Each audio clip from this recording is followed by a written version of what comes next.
what led you to start work on this latest book on the Juche myth, especially after focusing on it before to some extent, like in articles and indeed the cleanest race? Well, actually, the what motivated me to start writing a book was the realization that I was making not the slightest bit of headway. Just to give you one example, a book on the origins of Juche came out this year, and at the beginning of the book it says there is no dispute among scholars as to the importance of Juche as sort of the guiding leitmotif of North Korean policymaking. And I realize to a certain extent that's how our field operates, and this is one of the things that makes me yearn for the old days when I was in Soviet studies as an undergraduate, where you talked through your differences. And I get the impression that in North Korean studies, people simply fall off the radar if they question the orthodoxy. And nothing is as orthodox in North Korean studies as what I consider the Juche myth, which is the notion that North Korea is guided in its policy making by Kim Il-sung's Juche ideology. So I realized that these articles and the discussion of Juche and the cleanest race were not enough. Indeed, the very person who wrote that in the new book about there being no dispute among scholars actually mentioned my book not unfavorably in his book. So he obviously read it, but it wasn't long enough or strident enough to sink in that somebody was disagreeing very vehemently with this Juche myth. So I thought, okay, somebody's really got to just take it on in a real book from start to finish, because then at the very least, the orthodoxy is going to at least have to take notice of it, if only in a dismissive footnote. And that in itself, I think, would be progress. Nearly every piece of literature in North Korea deals in part with military, human rights, security, strategy. How do you think a book on Juche helps the world dealing with North Korea? For example, I mean, what would a diplomat or NGO worker in North Korea perhaps gain from reading this book? Well, I guess for a scholar, from a scholarly perspective, you don't first of all ask yourself just how bad an effect does this fallacy have. I mean, if a fallacy is there, as a scholar, your instinct is to try to correct it. But I do think that the Juche myth is really at the heart of so much of our misunderstanding of North Korea. And I often find in diplomatic contexts or in books about negotiating with North Koreans, the argument that you absolutely have to master Juche thought if you want to understand where the North Koreans are coming from. And I think that's disastrous, because what the Juche myth does is lead to a fundamental misrecognition of North Korean priorities. In other words, instead of realizing that North Korea's main goal and mission is, and has always been from day one, the unification of the peninsula, people think that North Korea is instead obsessed with strict self-reliance, strict self-sufficiency. And I think clearing up that myth in itself would probably take us at least some step forward, And you talked in Seoul earlier this week about the three tracks of North Korean propaganda. I'm interested to learn about the sources you used in writing the book, particularly when you were learning about the inner two tracks, because of course that's the area that most of the people in think tanks, Washington DC, that's the area they're clearly not really perceiving. So how were you able to sort of access those inner tracks? Well, perhaps I should explain first of all this whole concept of tracks, because I don't see anybody else really discussing it in any length. There are three basic tracks in North Korean propaganda. There's the inner track, which is propaganda conceived exclusively for domestic consumption, and that means everything from wall posters to school textbooks to megaphone propaganda, and even to unplugged oral propaganda. In other words, things that are really only said in study sessions and things like that. Obviously, here in South Korea or anywhere outside North Korea, you're not going to get direct access to the unplugged oral stuff. Your only source for that is going to be North Korean migrants. What we do get a lot of here, of course, and what we can quite easily access are things like school books and novels and so on.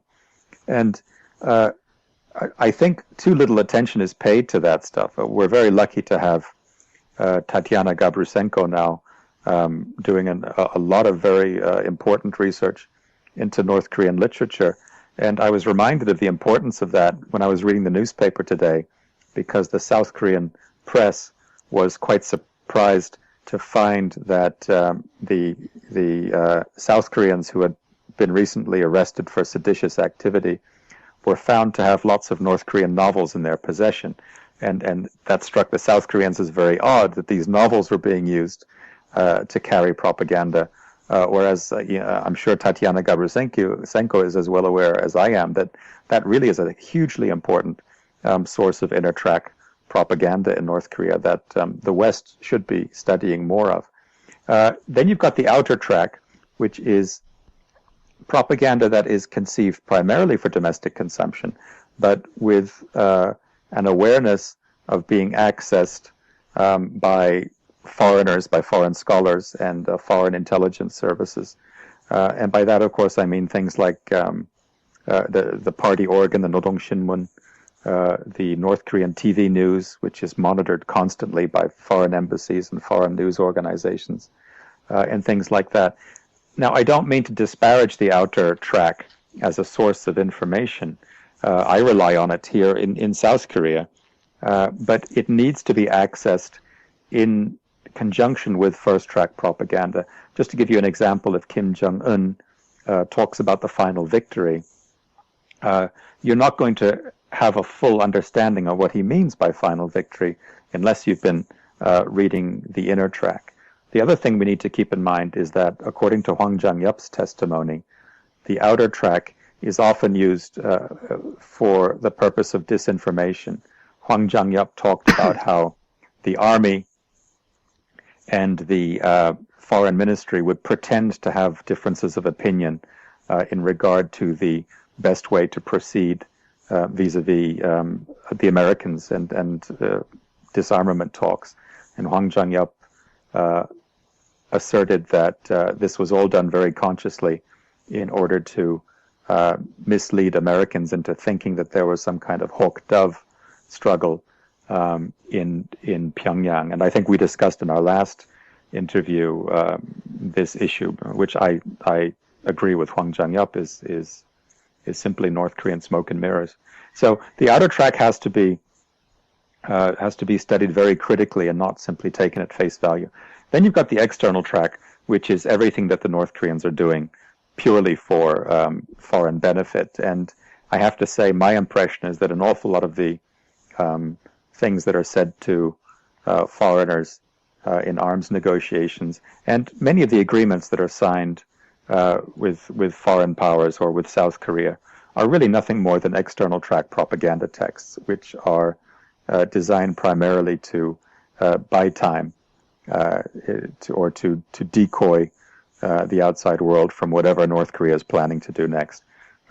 We have an example right now, of course, the tomfoolery that the North Koreans were getting up to in regard to the family reunions.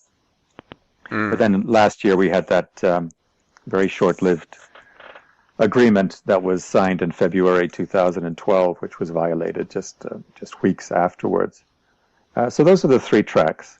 And yeah, your question again was, how do you get to the internal track, right? Or what was was that your question? Yeah, how do you get to that inner track? How do you get to the so for people who are not in South Korea, I should just explain that what we have here, and this I think is the prime benefit of the June 15th, 2000 summit, at least as far as I can see, is that South Korea opened up a North Korea resource center, which is not as easily accessible as it should be.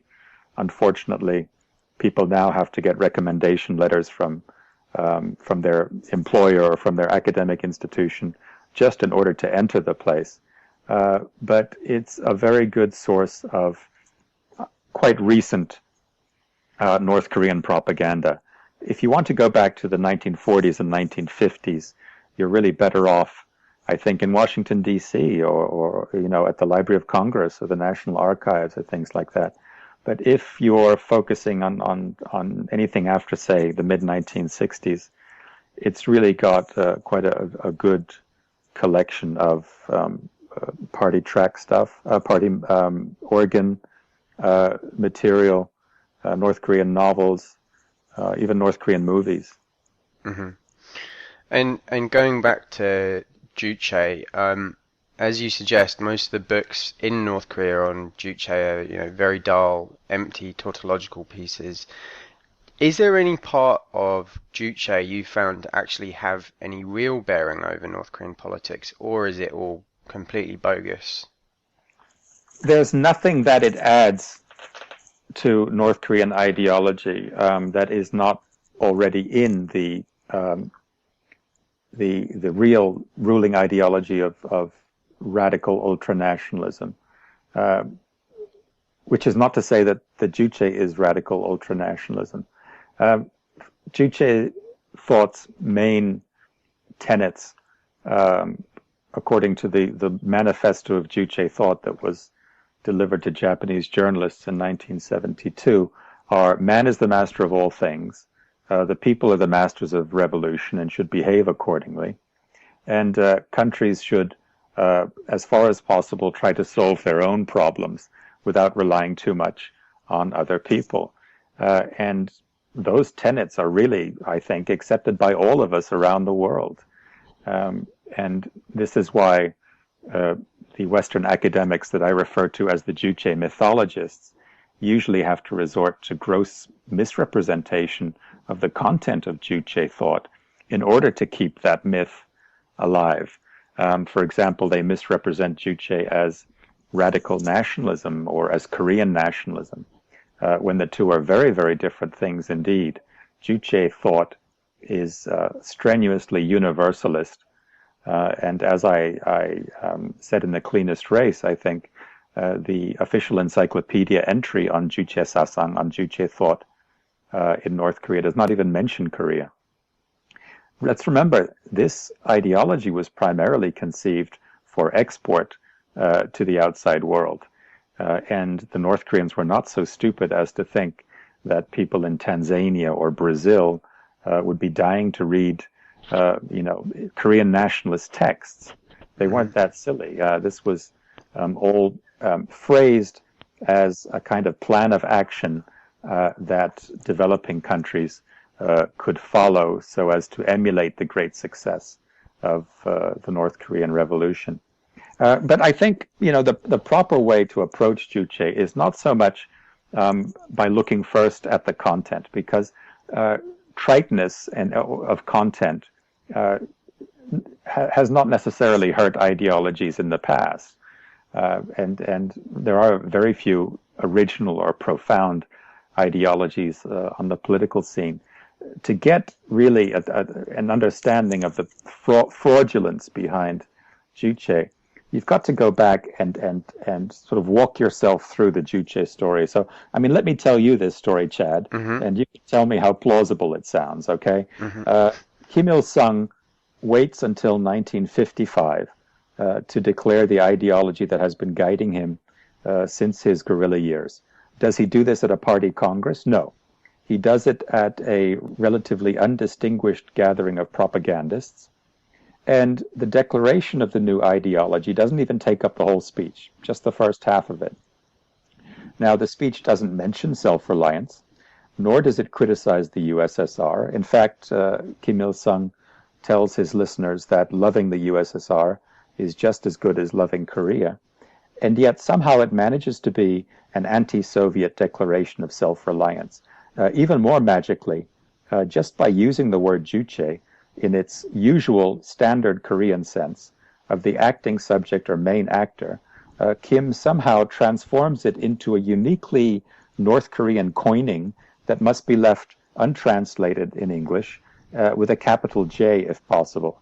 And that's not where the strangeness ends. Strangely enough, Kim does not revisit the topic of Juche at any length until 1965. So he didn't even mention it again until 1960, and he didn't revisit it at length until 1965 when he happened to be in Indonesia. Okay, then in 1972, Juche ideology was dramatically redefined into a kind of human-oriented man is the master of all things ideology.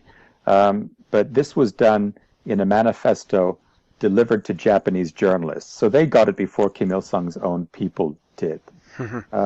And nevertheless, if you want to understand North Korea, you've absolutely got to grasp Juche thought. It's absolutely vital, but unfortunately, according to Bruce Cummings, the most often cited expert on the subject, Juche is only fully accessible to the Korean mind.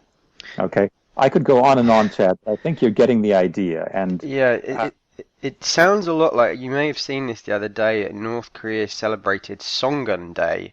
It was on August 25th, I believe. I don't know if it had ever been celebrated before, but it was apparently the 53rd annual anniversary of Songun, which suggested that Kim Jong-il had articulated the idea in the 1950s as well somehow, when he must have been very young indeed.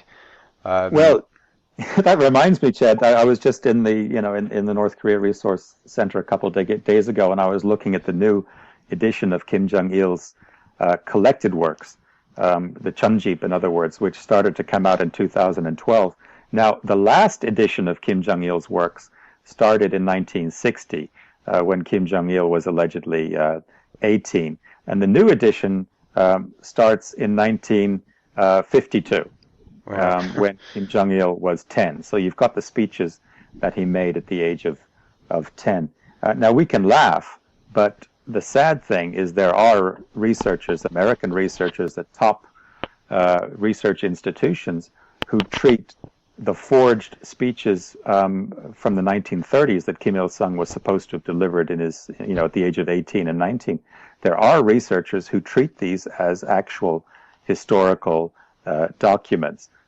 So I wouldn't put it past people to start actually following the North Korean custom in backdating Songun to that time. Our field has a rather disgraceful history of that kind of thing. Although I will say this for Songun, I mean that the history may be fictitious, but at least now North Korea really is following through on a Songun policy. It is quite obviously a military first policy. And I would not dismiss the importance of Songun to the North Korean regime the way that I dismiss Juche thought as a mere prop in the personality cult, as something that exists only to be praised. Just going back to what you're saying, I'm interested to know why you think that people who've gone to some of the finest Ivy League schools in the United States and have on paper very good academic backgrounds why do you think they are fooled by this revisionism when it comes to Juche and Kim Jong-il autobiographies, things like that? Well, there are various factors. I think the first thing we need to keep in mind, and this is perhaps the most astonishing thing that I came across in my research, which is that the Western academic myth of Kim Il-sung's Juche thought actually predates the North Koreans' own myth of Kim Il-sung's Juche thought. From 1962 to 1967, Juche thought was the object of a kind of it was the object of a kind of party cult in North Korea. In other words, it was a counterweight to the personality cult, in as much as the party was vaunting Juche thought as the sum total of the practical thought that the party had amassed while applying Marxism-Leninism to Korean conditions. Okay, and some people in South Korea suggest that this was primarily done by the Kapsan faction inside the Workers' Party. It was their way of sort of undermining Kim Il-sung. But Kim Il-sung himself apparently had an interest in this this notion of the party's Juche thought. And when he was in Indonesia, he spoke in those terms himself. So really, until 1967, the North Korean propaganda apparatus was not treating Juche thought as an original doctrine or ideology of Kim Il-sung's conceiving.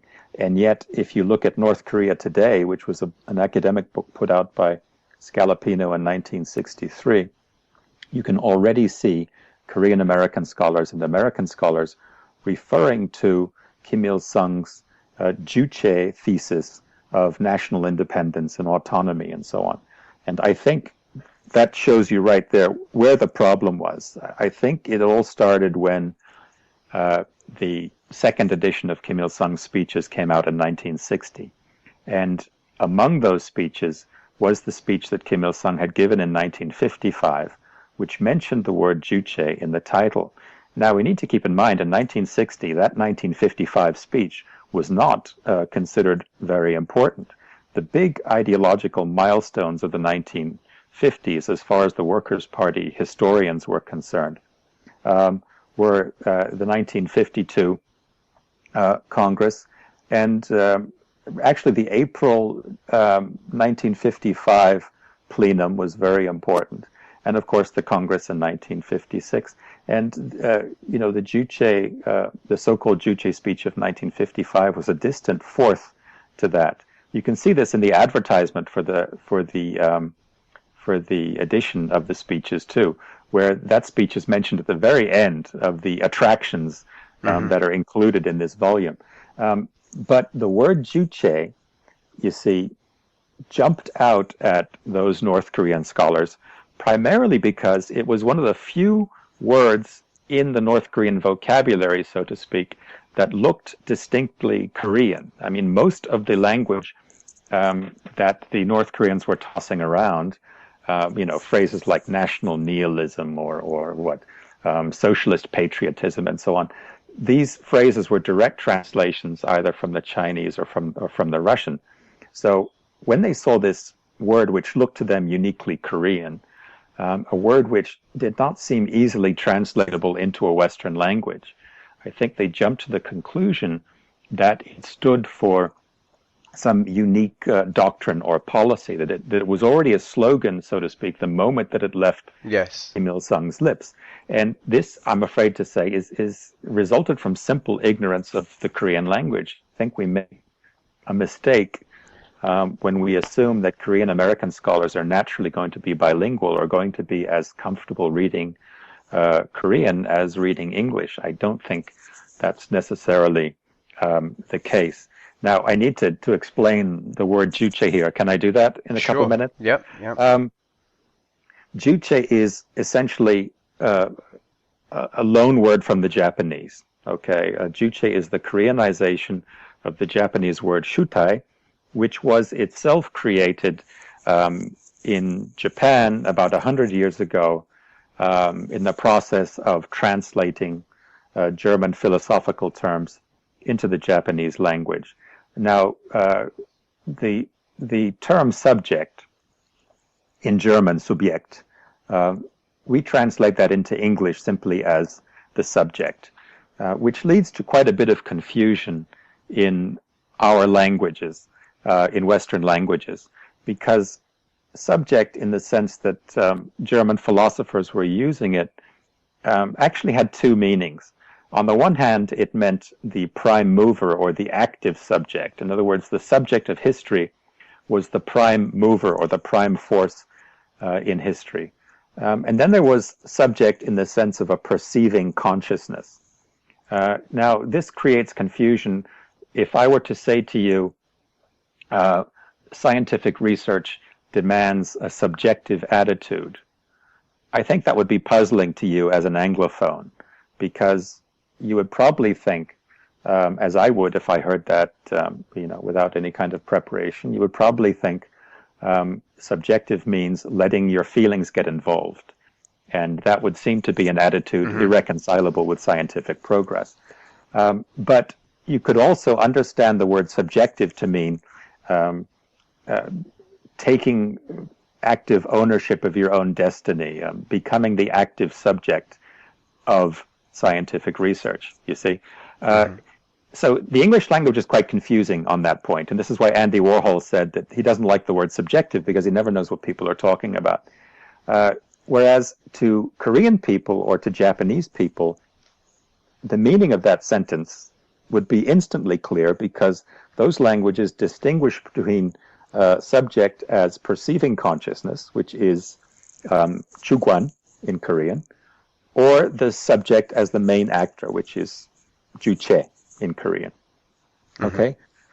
Now, this all sounds very arcane and abstruse talking about this in English.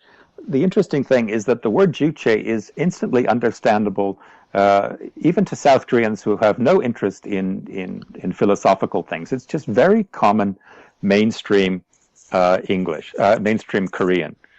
So there was absolutely no reason for those North Korea scholars in 1963 not to translate the word Juche into straightforward English as the subject.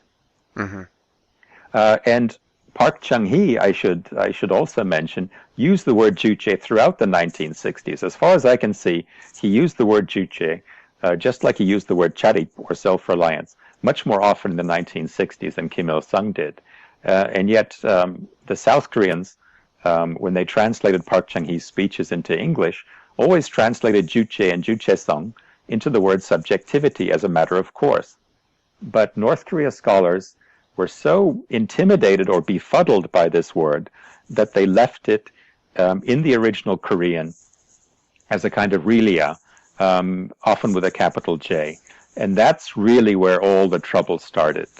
Because if I say to you, Chad, we must establish the subject of our revolution, that sounds much more straightforward and much less grandiose than if I say to you, we Yeah. must establish Juche in our revolution. You know, the meaning conveyed to the English listener is completely different from the very straightforward and non-programmatic message that was conveyed to the North Korean people in 1955. And the Soviets were well aware of the true meaning of that word because they completely approved of Hmm. Kim Il-sung's speech. They didn't see anything unorthodox in it at all. Okay, Uh, so what? Okay, so that's an interesting point.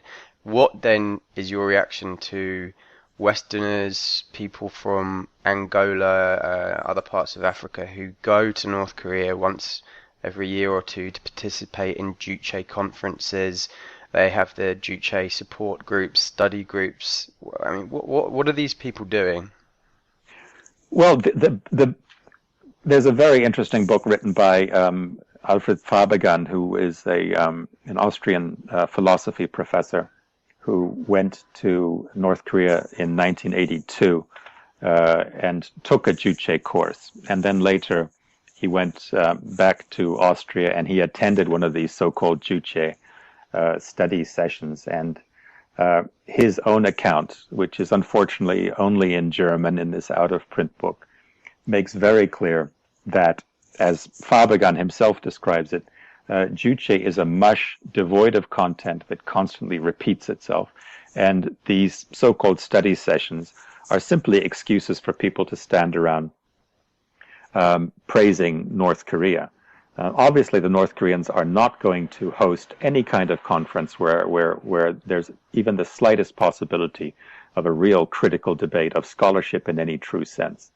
And we know from the experiences of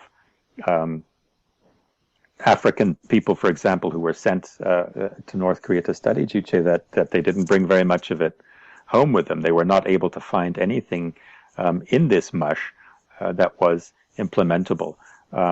So the obvious conclusion to make is that these people are traveling to North Korea for other than Juche-related reasons. I mean, Hmm. the Austrian professor was quite honest in his book. He said he went there because the trip was paid for. The airplane tickets were paid for. He was, basically going there in the hope of getting a nice holiday in North Korea and being treated as somebody of importance. And I think that Hmm. probably still holds true. Yeah, well, I There do. are other factors that do. I mean, I don't want to claim that everything just comes from the misunderstanding of this word, because here we are, 50 years later, and the Juche myth is still, is more orthodox than it was then. The other factors are, of course, sympathy for North Korea. Let's face it. The Juche myth took hold in academia in the 1960s and 1970s. When the South Korean government and U.S. foreign policy were deeply unpopular around the world, not without good reason. People wanted to meet the North Korean personality called halfway. They wanted to give Kim Il-sung the benefit of the doubt, which is why they made a much greater fuss over one or two isolated mentions of self-reliance in Kim Il-sung's speeches of the 1960s, and completely overlooked Park Chung-hee's much more significant discussion of Juche and Juche-sung and self-reliance. So tendentiousness was obviously a big role. The other factor was the lack of relevant language skills. This led to an over-reliance on the English language propaganda that North Korea was exporting. And that in turn led to the mistaken assumption that the domestic propaganda was much the same thing. In other words, Western scholars said, well, if Juche is so central to all these free books that I'm getting in the mail from North Korea, it must be central to what the North Koreans themselves are reading. And that's where a little bit of research into inner tract propaganda would have worked wonders, because if I had just spent a day looking at North Korean school books or reading North Korean novels, watching North Korean movies, they would have realized that all this stuff about man being the master of all things was not being taught in earnest, and that North Korean propaganda was still the same radical ultranationalism that it had always been. The other problem is what I regard as a kind of basic lack of a philological instinct in North Korean studies.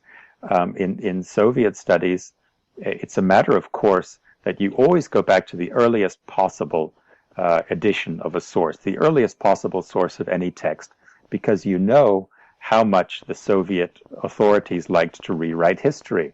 Now, in North Korea, you've got a regime that rewrites history and forges history like no other regime in history, and yet the orthodox text that people use when accessing Kim Il-sung's speeches is the edition that came out in the 1980s. Just take any North Korea book off your bookshelf, Chad, as long as it's not mine, and you will see, if you turn to the back and look at Kim Il-sung, you will see that everybody is using Kim Il-sung's edition of speeches from the 1980s, as if the difference was not important. And unfortunately, Dae Suk-seo, who I very much admire as a North Korea scholar, I think is to blame for this, because he said in one of his books, the differences are not significant.